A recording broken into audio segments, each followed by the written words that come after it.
Week 10 of the fantasy football season, and here's a few wide receivers I have as sleepers this week. The first guy, Matt Collins of the Las Vegas Raiders. So we've seen a couple flash games from Matt Collins this season here. Now with Hunter Renfrow out and on IR with rib and hamstring injury, Matt Collins is stepping right in right away as the number 2 wide receiver for this Raider team. So the last few weeks here for him, he's been serviceable.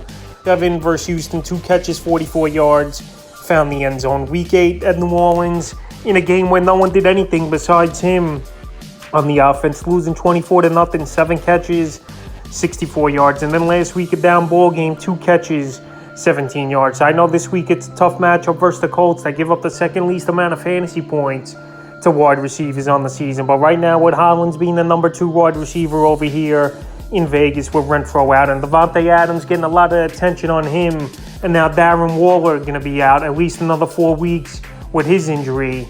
There's going to be targets out there for Matt Collins.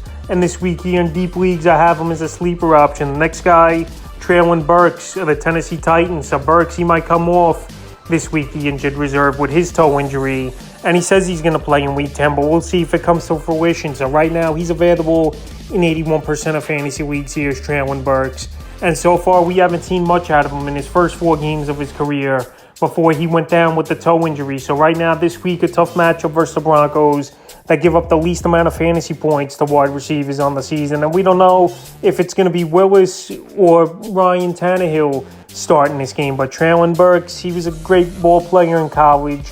And we'll see if it could translate in the NFL in the next few weeks here. But anyway, with a tough matchup, I still like Burks as a guy that if he plays in this game as a sleeper. Robert Woods hasn't done anything, and he's going to step right into that number 2 or even number 1 role is Treylon Burks. And obviously they spent a high draft pick on him in the early round. So this week here, I have him as a sleeper. And if you want to just pick him up and stash him on your bench, that's fine as well to get ahead of the curve. Because if for some reason he breaks out and has a good ball game, you could got him right now without wasting a waiver or fab money on him this week. In the third and final wide receivers, another rookie receiver I have as a sleeper this week, Jahan Dotson of the Washington Commanders. So he looks like he's going to come back from his hamstring injury that's cost him multiple weeks here. Last time we saw him play was week 4, and he got off to a good start. The first 3 out of 4 ball games, he had double-digit fantasy points with Jahan Dotson for this Commander team. On the season, 12 catches, 152 yards,